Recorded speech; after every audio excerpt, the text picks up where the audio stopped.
Hi, I'm Mara Webster with In Creative Company, and today I'm so excited to be talking to the wonderful Jennifer Holland all about Peacemaker season two. And one of the first things I was really interested in was obviously when you first took on this character in the Suicide Squad, it was a much smaller moment of this character compared to developing her and adding so many elements throughout an entire TV series. And I was really interested in how you looked at the elements and the choices that you had originally made with this character in bringing her into the series Peacemaker, and how you wanted to really build her backstory and add a lot of different layers and textures to her. Sure. Do you mean from the Suicide Squad to the series? Yes. Yeah. Yeah. Um, so it's really interesting when James um asked me to do the character in the Suicide Squad. The character was originally called, I think she was originally called Comms Tech One or something like that. And it was really just meant to be me coming on set and playing and hanging out. James knows my work. He knows he can trust me, and he needed someone to be reliable to get a bunch of story points across. That was basically it. I was a technician to some degree. Do you know what I mean? And so at some point he decided it would be fun for the audience if he gave the character the name Amelia Harcourt, who's a small character from the comics. And it would just be sort of an Easter egg in when people are watching the credits scroll, really, because I don't think anyone ever calls me Amelia Harcourt in the movie. So we didn't really have a character fleshed out when we did the Suicide Squad. You know what I mean? So when he decided to make Amelia Harcourt a regular character in Peacemaker, he just kind of threw away everything that he did in the Suicide Squad, and he was like, "Yeah, I'm going to create this really important, specific type of character that I need in this show and that is important to me." And he, just created this incredible, strong, capable woman that I get to play. And we talked a lot throughout the process about Harcourt's backstory, where she comes from, her father. You get a little snippets in the first season where she talks about, dads, she says to Peacemaker when they're outside of the Goff house, talking about how we got into this line of work. And James and I have talked so much about uh, where she comes from, what sort of trauma she's been through in her life, and really, you know, riffed off of each other in certain ways. And he has very specific ideas of what that is. And then some of it we found along the way. But there are certain things that you discover in season two about Harcourt's past that we've known all along since the beginning of season one of Peacemaker. And it's really what drives her, what you find out why she has such disdain for Christopher Smith in season one, and where that comes from is really painful, you know? And so yeah, I mean, it's been kind of a journey of creating this character, and I'm just really lucky because James loves the character as much as I do. So we've had really a great time creating her together. It's so wonderful, and it feels like a lot of it ties back to, I remember you saying with season one that one of the things that was really important to you at the time was making sure that people understood her reasoning behind a lot of her emotions, or the lack of showing as many emotions, for example, and that you felt like a lot of that did stem with her dad, and that conversation that you just mentioned where she's like, I got my first Glock when I was 12 years old, and those sorts of details. And what was your process of kind of really digging into those little elements that you had from having all the scripts at once and then just fleshing it out for yourself into this really robust backstory where we always felt the motivations and understood it, even if we didn't know all the details? Well, thank you for saying that. I, you know, I my process is to basically do all the work tirelessly before you get to set, so that when you get to set, you don't, you can kind of throw it all away and you don't have to worry about that anymore. And hopefully it's just ingrained in you, and you understand the character, and you understand um it in a way that you can feel it, and you empathize. And so one of the things for me, I think, that was a little concerning was that I knew the character, it was important for people to not necessarily like her, but to empathize with her at the very least. I wasn't, it wasn't like I was like, oh, like me. But, you're a regular on the show, so you don't want people, and you're not necessarily the villain yet. Whether that happens in the future, who knows? But, you want people to connect with the character in some way. And whether she's a jerk or not, you need people to understand it or feel like there's something else there, I think. And so that was my main concern, was just making sure that everything seemed honest at all times, so that it wasn't just this person who was like an unsavory like jerk all the time, that she was also, that came from somewhere, that was deep seated, and there was meaning and truth behind what she was feeling, and the struggle that she was having, being placed on this team with this guy who she loathed. Like, she truly knew that Waller, Amanda Waller, had saddled her on this team with this guy because she was punishing me. And it's pretty dark if you know the story. If you end up watching season two, it's interesting. And James knew all of that stuff from the very beginning. So yeah, I mean, it's just really been a journey of really fleshing out exactly what she's been through.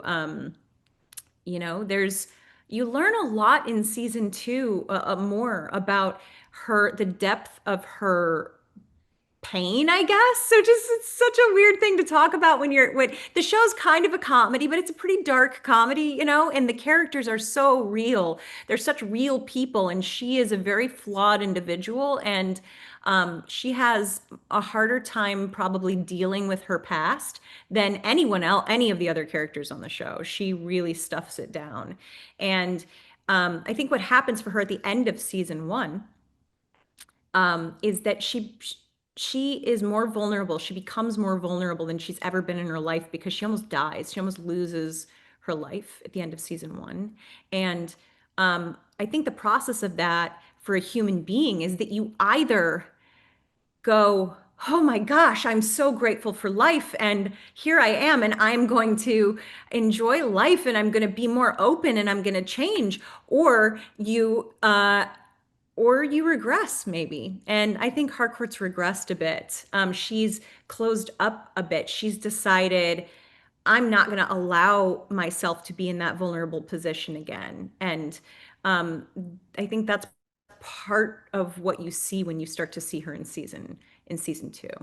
Right. And to your point, there's always been a little bit of a loneliness about her at the beginning of season one when we first met her. She was very comfortable with that idea of being a bit more isolated and being a lone wolf. And she allowed herself to open up and to let people in. And now she's pushing them all away again. And so it's a different type of loneliness almost that's really interesting to see. How did you feel a difference in it this time, where it's not, this is how I've always functioned? It's, this is the aftermath of feeling really hurt right now. Yeah, I think that it was an interesting transition, because she isn't, um it's almost like she's doubling down in season two, and going, you can't hurt me, I don't need you. Um and and almost reconnecting with why she hated Peacemaker to begin with, and doubling down on that too, and trying to um, deal with sort of a hatred for herself, because of the fact that she, at the end of season one, and sort of you learn a bit more into season two, and in the time between, she did open up more. And I think that scared her, that she could allow herself to do that after what had happened in the past. Um, and it's hard for me to talk about, but that's the truth, is that there's all these things that have led into this very deep anger towards Peacemaker, towards Christopher Smith, and she let her guard down, and she's kind of mad at herself about that. And when you were filming that first scene in season two with John Cena, where it's Harcourt and Peacemaker together for the first time and they haven't seen each other in a little while, and like you said, she feels so hurt by him in that moment. Did you find kind of a natural instinct and idea of how you wanted to play that and play her emotions in that scene? Uh, in which scene? Sorry, say it again. When they first see each other again, when he comes over to her place in episode one in season two. Oh, so when in season two, in episode one, when he when I have just come from um, the therapist's office and I'm coming home.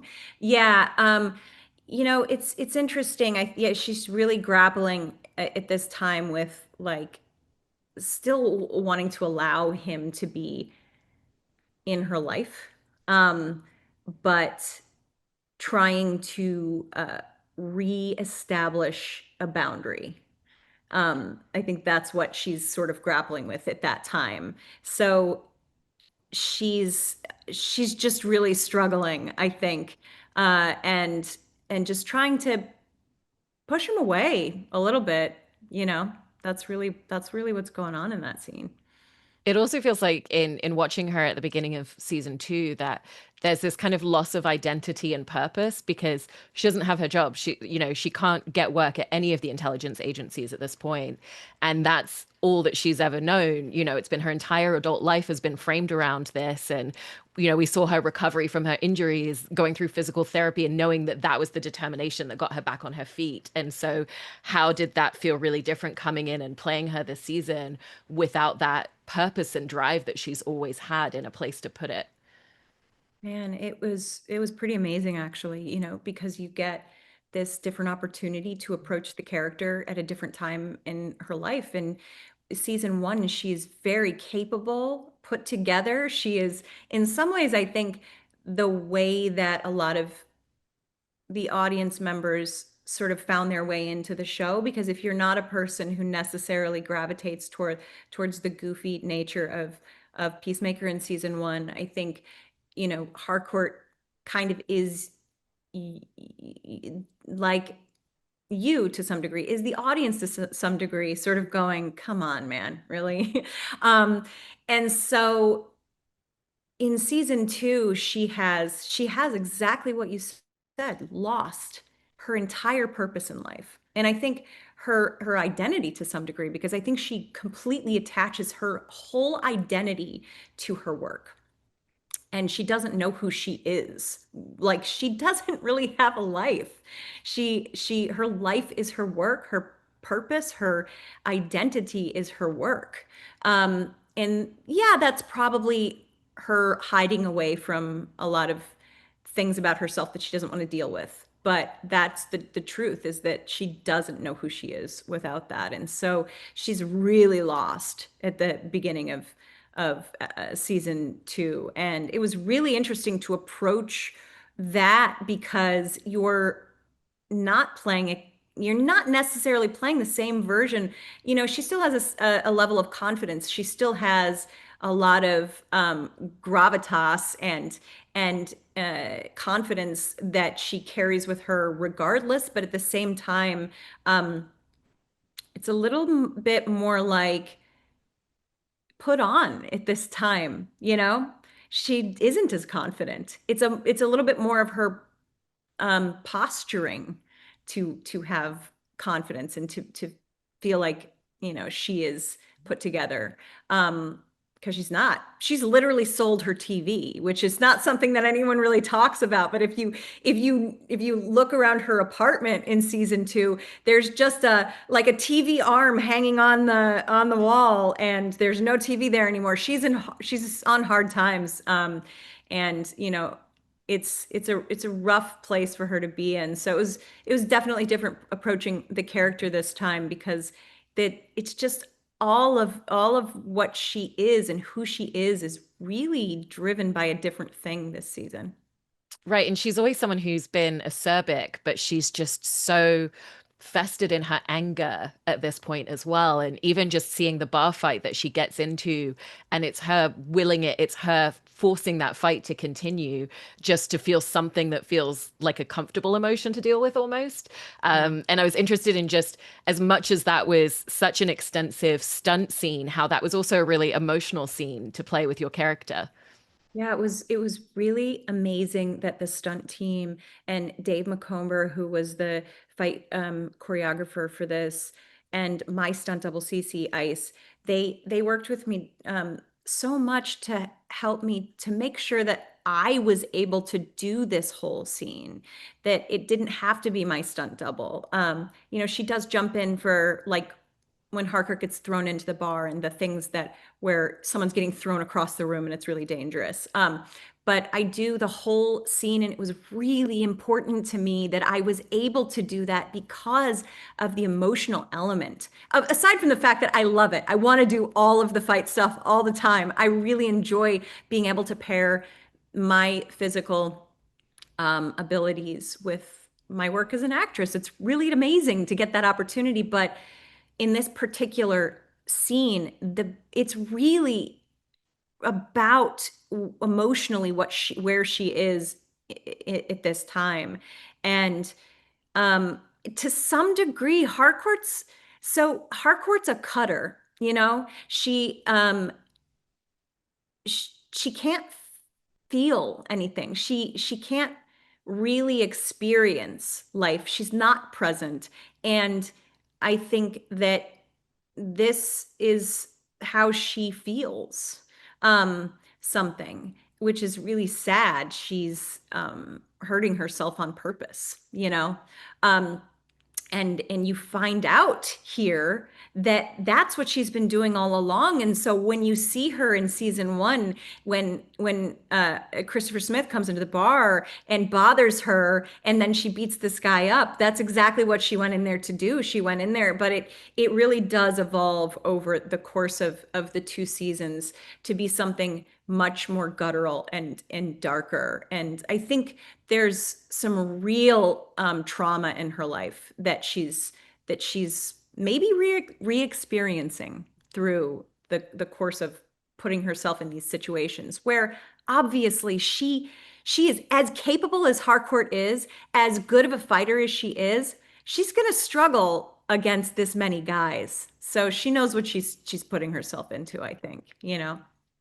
I also always feel like in watching your performance on this show and playing a character who pushes her emotions down so heavily, that there's all these little inflections and nuances that we kind of see that like give the inner world of the character and the inner emotions that she's pushing down away. And I think it's such a delicate thing to accomplish. And I was interested in how you really approached it, because even thinking about the scene where she wakes up in the hospital and Chris is there, Peacemaker, and it's just like a single tear and touching his hand means so much because of the restraint that you have throughout your performance as her. Yeah, gosh, thank you. I love more than anything. I love it when a woman connects with my character. It means a lot to me. So I'm glad that you experience her in such a positive way. And you can see those nuances and all of that. That's really nice. Uh, you know, it was the restraint of the character was really important to me from the very beginning. Um, I sort of, I remember having a conversation with James about her being a little bit like Clint Eastwood like, and that was coming from, an emotional place from who she is. But I think that also for me, um, it really is. It's about how little she wants people to see. of how not well she's doing, if that makes sense. Like she doesn't want to show the cracks. She doesn't want to let people in on that she doesn't have everything figured out all the time. She wants to make sure that she's not vulnerable ever and that she doesn't look weak, because if you don't look weak, then no one can take advantage of you.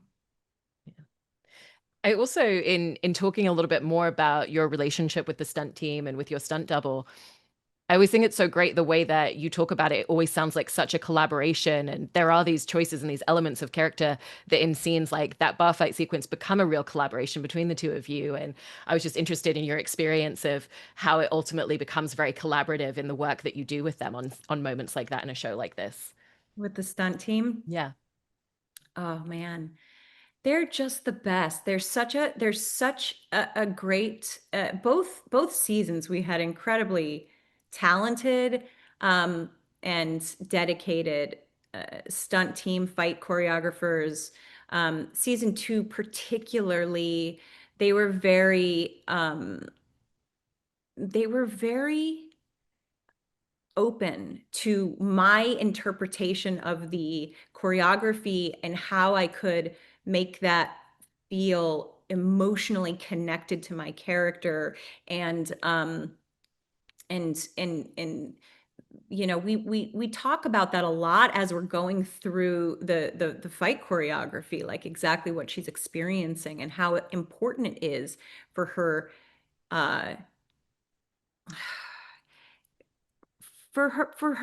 the intense emotional experience that she's going through to be coming through in what she's doing.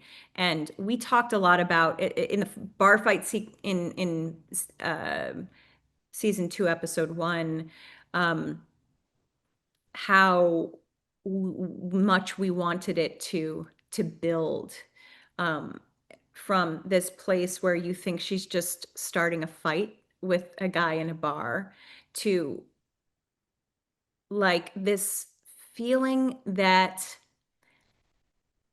almost like she's unloading her whole life of trauma on this person.